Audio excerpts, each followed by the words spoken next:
Hello everyone, welcome to our YouTube channel. आज हम बात करेंगे केमिकल बॉन्डिंग और मॉलिक्यूलर स्ट्रक्चर के बारे में।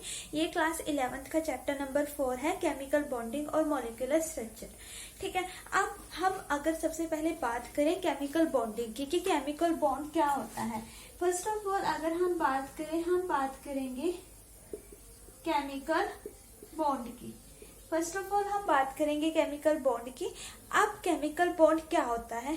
जब एटम्स कंबाइन होते हैं तो किसकी फॉर्मेशन होती है? मॉलिक्यूल्स की फॉर्मेशन होती है। तो जो फोर्स होता है, मतलब जो फोर्स होता है दो एटम्स को जो कंबाइन करके रखता है जिससे वो क्या बने, एक स्टेबल मॉलिक्यूल्स बने, उसको हम बोलते हैं केमिकल बॉन्ड। ठीक है, फॉर एग्जाम्पल हम हर एक एटम क्यों कंबाइन होना चाह रहा है? अपने आप को स्टेबल करने के लिए। तो दो एटम्स हैं, दो एटम्स के बीच में फॉर एग्जांपल NaCl है, दो एटम्स हैं, ये दो एटम्स कंबाइन हो रहे हैं, इनके बीच में जो ये फोर्स होता है, दो एटम्स है, दो एटम्स के बीच में जो ये फोर्स होता है जिसके वजह से ये अपने आप को स्टेबल कर रहे हैं, उसको हम बोलते हैं केमिकल बॉन्ड। ठीक है, कि दो एटम्स है, दो एटम्स को कंबाइन करने के लिए कंबाइन हो रही हैं, उनके बीच में जो फोर्स होगा उसको हम बोलते हैं केमिकल बॉन्ड। अब ये जो केमिकल बॉन्ड है, अब इसमें हम क्या क्या डिस्कस करेंगे? सबसे पहले हम वो कर लेते हैं कि ये जो केमिकल बॉन्ड है इसमें हम क्या क्या डिस्कस करेंगे। फर्स्ट ऑफ ऑल हम इसमें डिस्कस करेंगे आयनिक बॉन्ड के बारे में। आई होप आयनिक बॉन्ड आपको पता होगा। आयनिक बॉन्ड के बारे में हम डिस्कस करेंगे। अब आयनिक बॉन्ड फॉर्म कैसे होता है? चार्ज इलेक्ट्रॉन के ट्रांसफर होने से आयनिक बॉन्ड फॉर्म होता है। फर्स्ट ऑफ ऑल मैं आपको ये बताती हूँ कि एटम्स कंबाइन होते क्यों हैं। एटम्स कंबाइन क्यों होते हैं? अपनी कॉन्फ़िगरेशन को स्टेबल करने के लिए। अब जिसके आउटर मोस्ट शेल में 8 इलेक्ट्रॉन होंगे उसकी जो कॉन्फ़िगरेशन होगी वो स्टेबल होगी। वैसे 8 इलेक्ट्रॉन कौन से शेल्स में होते हैं? नोबल गैस फैमिली होती है, ग्रुप 18, उसके जो आउटर मोस्ट शेल होते हैं उसमें 8 इलेक्ट्रॉन होते हैं और उनकी जो कॉन्फ़िगरेशन होती है वो स्टेबल होती है। तो हर एक एटम्स क्या चाहता है? अपनी कॉन्फ़िगरेशन स्टेबल करना। इस वजह से जो एटम्स होते हैं वो कंबाइन होते हैं। या जिनके आउटर मोस्ट शेल में कितने इलेक्ट्रॉन है? 8 इलेक्ट्रॉन हो, वो जो एटम्स होंगे वो स्टेबल्स होंगे। या जिसके आउटर मोस्ट शेल में 2 हो। 2 किसके लिए पॉसिबल है? 2 पॉसिबल है हीलियम, लिथियम और बेरिलियम के केस में 2 पॉसिबल है। ठीक है, पहले हमने पढ़ा कि केमिकल बॉन्ड क्या होता है। केमिकल बॉन्ड क्या होगा? जब दो एटम्स हैं, एटम्स कंबाइन होने के बाद उनके बीच में जो फोर्स होता है जिसकी वजह से वो स्टेबल हो जाते हैं, मतलब जो बॉन्ड वो बनाते हैं वो होगा केमिकल बॉन्ड।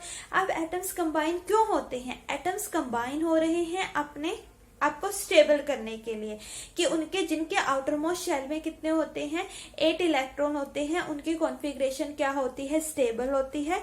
तो हर एक एटम्स क्या चाह रहे हैं? अपनी कॉन्फ़िगरेशन स्टेबल करना। इस वजह से एटम्स क्या होते हैं? कंबाइन होते हैं। और यहाँ जिसके आउटर शेल में 2 हो, 2 किसके केस में पॉसिबल है? हीलियम, लिथियम और बेरिलियम के केस में पॉसिबल है। अब इस चैप्टर्स के अंदर हम क्या क्या डिस्कस करेंगे? हम आयनिक बॉन्ड के बारे में डिस्कस करेंगे। अब आयनिक बॉन्ड होता क्या है?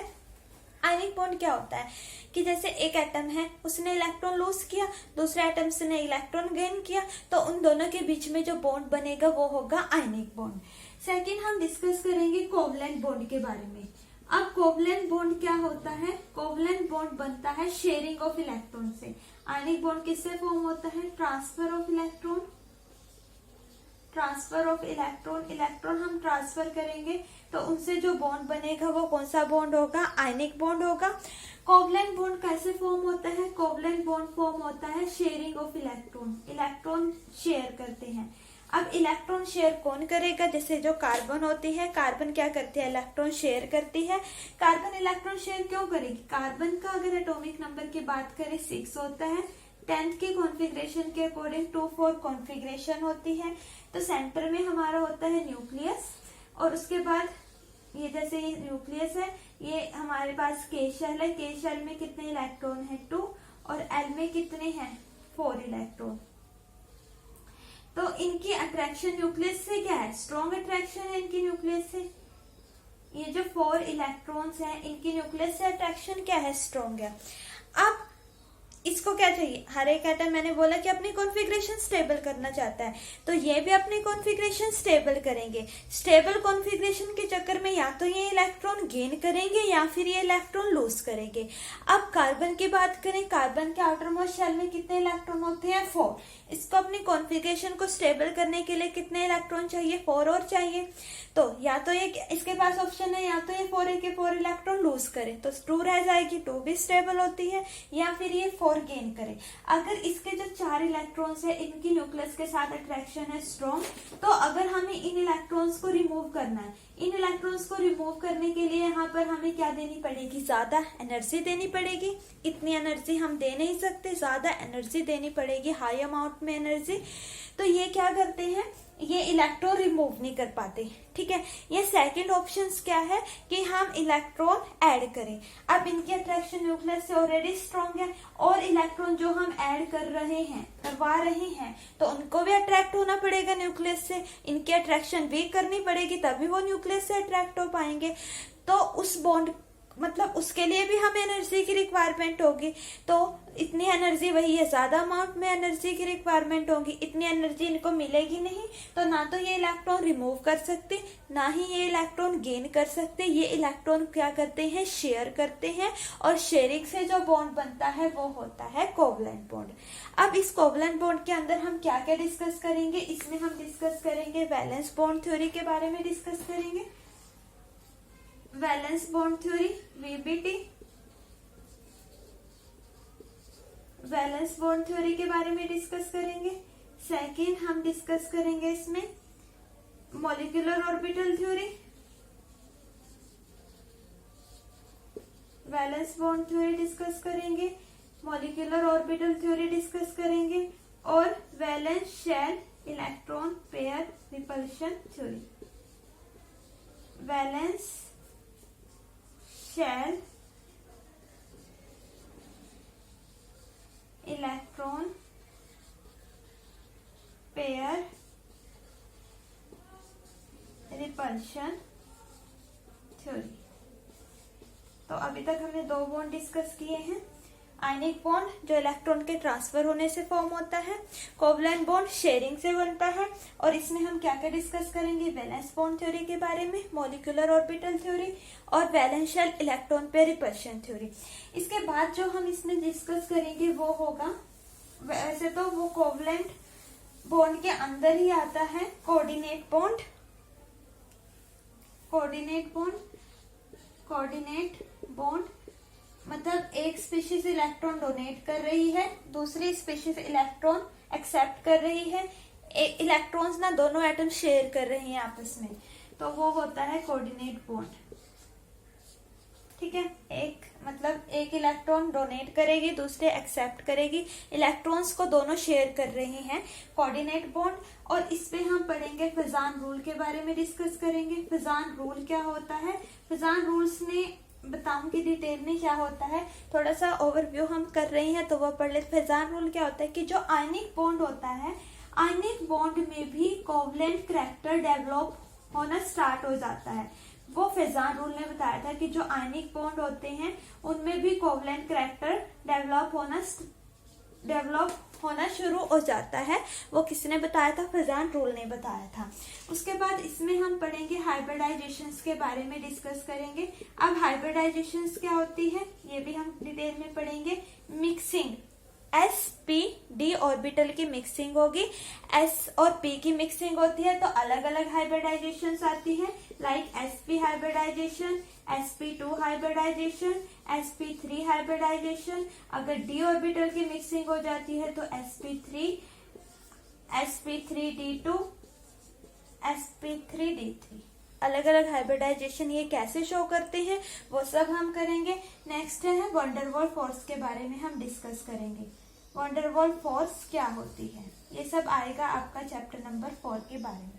आयनिक bond, covalent bond, coordinate bond, Fajans rule क्या होता है, हाइब्रिडाइजेशन क्या होती है, VBT, molecular orbital theory, valence bond theory, valence shell electron pair repulsion theory, hybridisation, van der Waals force, ये सब आएगा आपका चैप्टर नंबर 4 में। अब अगर हम बात करें आयनिक बॉन्ड की, आयनिक बॉन्ड क्या होता है,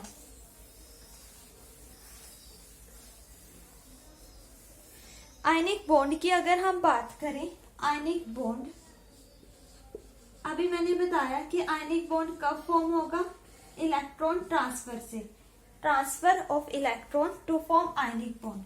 मतलब फॉर एग्जांपल हम लेते हैं, आयनिक बॉन्ड फॉर्म होता है ट्रांसफर ऑफ इलेक्ट्रॉन से, कौन सा बॉन्ड फॉर्म होगा, आयनिक बॉन्ड फॉर्म होगा। इलेक्ट्रॉन के ट्रांसफर करने से जो बॉन्ड बनता है वो होता है आयनिक बॉन्ड। अब अगर हम बात करें, फॉर एग्जांपल हम NaCl का ही ले लेते हैं, सोडियम की अगर हम बात करें, सोडियम का एटॉमिक नंबर होता है 11, कॉन्फ़िगरेशन होती है 281। अभी मैंने बोला कि ये बॉन्ड क्यों बनाते हैं, अपनी कॉन्फ़िगरेशन को स्टेबल करने के लिए किसकी फॉर्मेशन करते हैं, बॉन्ड की फॉर्मेशन करेंगे। अब इसके आउटर मोस्ट शेल में कितने इलेक्ट्रॉन होते हैं, 1 इलेक्ट्रॉन है। या तो इसके पास ऑप्शन है कि इसको 7 को इलेक्ट्रॉन दे दे तो इसकी कॉन्फ़िगरेशन स्टेबल हो जाए, या एक इलेक्ट्रॉन से रिमूव कर दे। ठीक है, तो ये क्या करता है, एक इलेक्ट्रॉन लूज करेगा, लूज करने के बाद इस पर पॉजिटिव चार्ज आएगा, यहाँ पे इसकी कॉन्फ़िगरेशन हो जाएगी 28, हो गई स्टेबल कॉन्फ़िगरेशन। अब सेकंड अगर हम बात करें क्लोरीन की, क्लोरीन का एटॉमिक नंबर क्या होता है, 17, 287। अब इसको कितने इलेक्ट्रॉन चाहिए अपनी कॉन्फ़िगरेशन स्टेबल करने के लिए, 1। तो ये सोडियम से इलेक्ट्रॉन गेन करेगा और इस पर चार्ज आ जाएगा Cl माइनस, और यहाँ पे जो इसकी कॉन्फ़िगरेशन होगी वो होगी 288। मतलब जो Na और Cl के बीच में बॉन्ड बना वो कौन सा होगा, ionic bond, electron transfer. Sodium ने इलेक्ट्रॉन ट्रांसफर किए और क्लोरीन ने इलेक्ट्रॉन गेन किए, तो इनके बीच में जो बॉन्ड बना वो हो गया आयनिक बॉन्ड। ठीक है, अब अगर हम बात करें किस किस फैक्टर्स पे आयनिक बॉन्ड डिपेंड करता है, फैक्टर अफेक्टिंग आयनिक बॉन्ड, किन किन फैक्टर्स पे आयनिक बॉन्ड डिपेंड करता है। फैक्टर्स के अगर हम बात करें,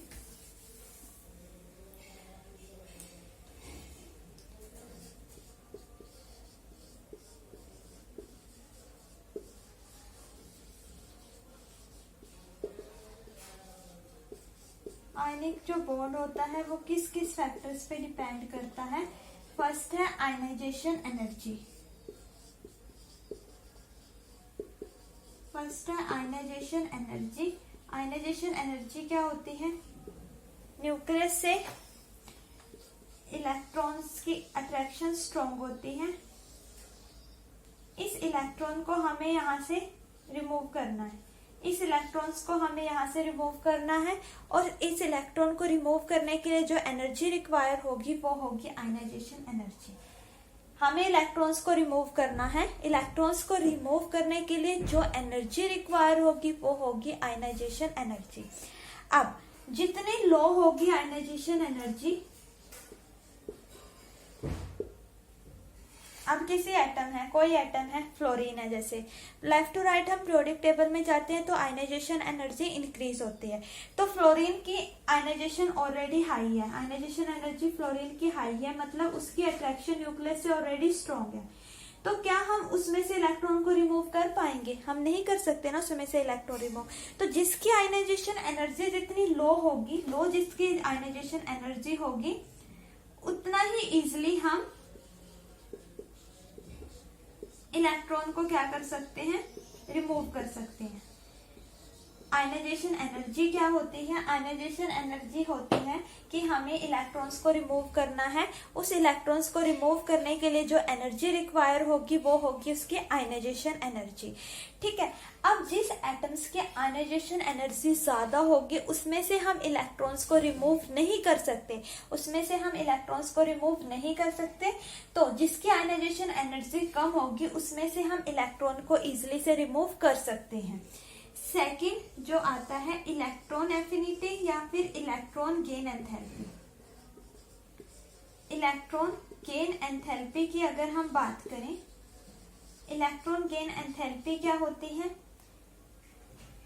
जैसे क्लोरीन है, क्लोरीन के आउटर मोस्ट शेल में कितने इलेक्ट्रॉन होते हैं, 7। उसको एक इलेक्ट्रॉन गेन करना है, एक इलेक्ट्रॉन उसको शेल में एंटर कराना है, एक इलेक्ट्रॉन उसको शेल में एंटर कराना है। तो उसके ऐड कराने के बाद जो एनर्जी रिलीज होगी वो होगी इलेक्ट्रॉन गेन एंथैल्पी। क्या बोला मैंने, क्लोरीन का हमने एग्जाम्पल लिया, उसके आउटरमोस्ट शेल में होते हैं 287 इलेक्ट्रॉन होते हैं। इसको एक इलेक्ट्रॉन ऐड कराना है। इलेक्ट्रॉन ऐड कराने के बाद जो एनर्जी रिलीज होगी, तो जिसकी एटम्स की आयनाइजेशन एनर्जी जितनी ज्यादा होगी, ionisation energy, electron gain enthalpy जितनी ज्यादा होगी, उतनी एनर्जी रिलीज होगी और उतना ही स्टेबल होगा negative ion. Electron gain enthalpy क्या होती है, हमें इलेक्ट्रॉन ऐड कराना है, शेल में इलेक्ट्रॉन ऐड कराना है। उस इलेक्ट्रॉन को ऐड कराने के बाद उसमें से जो एनर्जी रिलीज होती है वो होती है उसकी इलेक्ट्रॉन गेन एंथैल्पी। ठीक है, अब हमें क्या करना है, जितनी ज्यादा होगी, हाई जितनी होगी electron gain enthalpy, electron gain enthalpy जितनी ज्यादा होगी उतना ही स्टेबल होगा आयन। इलेक्ट्रॉन गेन एंथैल्पी जितनी ज्यादा होगी उतना ही स्टेबल हो, उतनी ही more amount of energy release,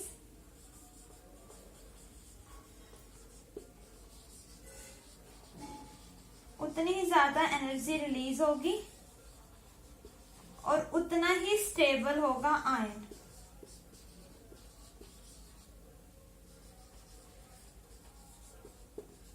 समझ आया क्या बोला मैंने? एनर्जी रिलीज होती है जब हम इलेक्ट्रॉन ऐड कराते हैं। तो क्लोरीन की अगर electron gain enthalpy already high है तो हम इलेक्ट्रॉन ऐड करा रहे हैं तो एनर्जी ज्यादा रिलीज होगी और उतना ही Cl- आयन स्टेबल होगा, मतलब उसके आउटरमोस्ट शेल में फिर हो जाएंगे 8 इलेक्ट्रॉन। ठीक है, ये दो फैक्टर्स थे। आयनाइजेशन एनर्जी हमने किया, सेकंड क्या किया हमने, इलेक्ट्रॉन गेन एंथैल्पी। अब थर्ड है, लास्ट है हमारा लैटिस एनर्जी। लैटिस एनर्जी की अगर हम बात करें कि लैटिस एनर्जी क्या होती है, थर्ड फैक्टर से लैटिस एनर्जी।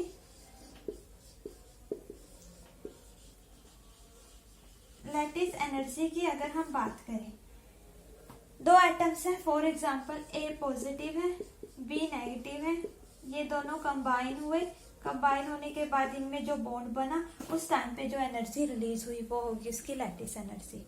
ठीक है, क्या बोला मैंने, दो एटम्स है, दो आयंस है, एटम्स है, कंबाइन हुए, आयंस है, एक पे पॉजिटिव चार्ज है, एक पे नेगेटिव चार्ज है, कंबाइन हुए, कंबाइन होने के बाद जो एनर्जी रिलीज हुई वो होगी उसकी लैटिस एनर्जी। अब लैटिस एनर्जी किस किस फैक्टर्स पे डिपेंड करती है, लैटिस एनर्जी किस किस फैक्टर्स पे डिपेंड करेगी। फर्स्ट है चार्ज, जितना ज्यादा एटम्स के ऊपर चार्ज होगा, चार्ज जितना ज्यादा होगा, अट्रैक्शन उतनी ही स्ट्रॉन्ग होगी, अट्रैक्शन उतनी ही ज्यादा स्ट्रॉन्ग होगी न्यूक्लियस से, जितना ज्यादा चार्ज होगा। फॉर एग्जांपल एक हमारे पास है एल्यूमिनियम 3+ है, Al3+ पे अब 3 इलेक्ट्रॉन रिमूव हो गए, यहाँ से 3 इलेक्ट्रॉन रिमूव हो गए। एल्यूमिनियम है 2 8 3 होती है कॉन्फ़िगरेशन, इसमें से 3 इलेक्ट्रॉन रिमूव कर दो, बचे हुए इलेक्ट्रॉन की कॉन्फ़िगरेशन क्या होगी, स्टेबल होगी, उनकी न्यूक्लियस के साथ अट्रैक्शन क्या हो गई, स्ट्रॉन्ग हो गई अट्रैक्शन। तो जितना ज्यादा चार्ज होगा किसी एटम्स के ऊपर उतनी ज्यादा उसकी न्यूक्लियस से अट्रैक्शन स्ट्रॉन्ग होगी। सेकेंड है साइज, जितना स्मॉल साइज होगा, स्मॉल जितना साइज होगा उतनी ही अट्रैक्शन स्ट्रॉन्ग होगी, है ना। जो स्ट्रॉन्ग मतलब जो स्मॉल साइज है, कोई एटम है उसका साइज छोटा है, वो न्यूक्लियस के टुवर्ड्स ज्यादा अट्रैक्शन शो करेगा as compare to those atom जिसका साइज लार्ज है। ठीक है, तो हमने क्या क्या डिस्कस किया, आयनिक बॉन्ड क्या होता है, आयनिक बॉन्ड कैसे फॉर्म होता है, इलेक्ट्रॉन के ट्रांसफर करने से जो बॉन्ड बनता है वो होता है आयनिक बॉन्ड। अब आयनिक बॉन्ड, फिर उसके बाद इसमें हमने फैक्टर्स किए, आयनाइजेशन एनर्जी क्या होती है, हमें इलेक्ट्रॉन रिमूव कराना है, उसके लिए जो एनर्जी रिक्वायर होगी। तो आयनाइजेशन एनर्जी जितनी कम होगी उतनी इजिली हम इलेक्ट्रॉन को रिमूव करा सकते हैं। इलेक्ट्रॉन गेन एंथैल्पी क्या होती है, हमें इलेक्ट्रॉन ऐड कराना है, ऐड कराने के बाद जो एनर्जी रिलीज होगी, तो जितनी ज्यादा उसकी पहले already electron gain enthalpy high है, हमने उसमें इलेक्ट्रॉन ऐड कराए तो एनर्जी क्या हुई, रिलीज हुई, जितनी ही ज्यादा एनर्जी रिलीज होगी और उतना ही वो स्टेबल होगा। लैटिस एनर्जी की बात करें, दो एटम्स है, आयंस है, इनको हमने कंबाइन कराया, कंबाइन करने के बाद जो एनर्जी रिलीज हुई वो होगी लैटिस एनर्जी। किस किस फैक्टर्स पे डिपेंड करती है, फर्स्ट है चार्ज, चार्ज जितना ज्यादा होगा अट्रैक्शन उतनी ज्यादा स्ट्रॉन्ग होगी, स्मॉल जितना साइज होगा उतनी ही अट्रैक्शन न्यूक्लियस के से स्ट्रॉन्ग होगी।